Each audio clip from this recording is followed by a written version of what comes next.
حنا کی کہانی۔ حنا الکانہ کی 2 بیویوں میں سے ایک تھی اور وہ افرایم کے پہاڑی علاقے میں رہتی تھیں۔ الکانہ کی دوسری بیوی کے بیٹے اور بیٹیاں تھیں اور سال بسال اس کی دوسری بیوی حنا کو غصہ دلاتی تھی کیونکہ خداوند نے اسے کوئی اولاد نہیں دی تھی۔ حنا کے شوہر کو سمجھ نہیں آتا تھا کہ وہ کیوں اداس رہتی ہے اور مسلسل روتی رہتی ہے۔ وہ کھانا نہیں کھاتی تھی۔ اسے یقین تھا کہ وہ اس کے لیے 10 بیٹوں کی طرح قیمتی ہے۔ حنا نے رب سے فریاد کی۔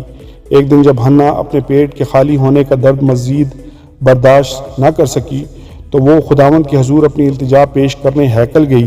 وہ خداوند سے فریاد کی اور پھوٹ پھوٹ کر رونے لگی۔ وہ اس قدر پریشان تھی کہ اس نے بیٹے کی درخواست میں رب سے وعدہ کیا اور اس نے کہا، اور وہ نہایت دلگیر تھی، سو وہ خداوند سے دعا کرنے اور زار زار رونے لگی اور اس نے منت مانی اور کہا، اے رب الافواج، اگر تو اپنی لونڈی کو مصیبت پر نظر کرے اور مجھے یاد فرمائے اور اپنی لونڈی کو فراموش نہ کرے اور اپنی لونڈی کو فرزند نرینہ بخشے تو میں اسے زندگی بھر کے لیے خداوند کو نظر کر دوں گی اور اس طرح اس کے سر پر کبھی نہ پھرے گا۔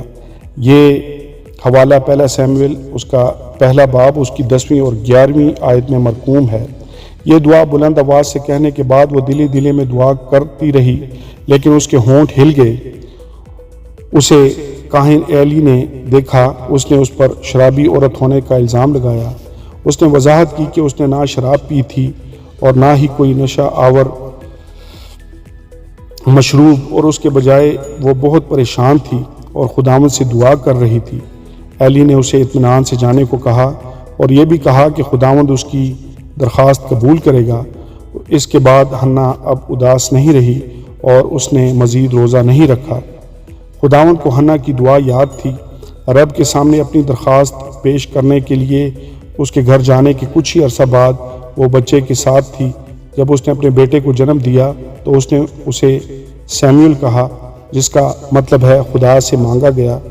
حنا بھی رب سے اپنا وعدہ نہیں بھولی اور جیسے ہی سیموئیل کا دودھ چھڑایا گیا اس نے اسے رب کے سامنے پیش کیا۔ جب وہ اس کاہن کے پاس پہنچی تو ایلی وہاں موجود تھا۔ حنا نے اس وقت کی یاد دلائی اور اس نے رب سے بیٹے کے لیے دعا کی اور پھر سیموئیل کو رب کے لیے وقف کیا اور وہاں اس نے خداوند کی عبادت کی۔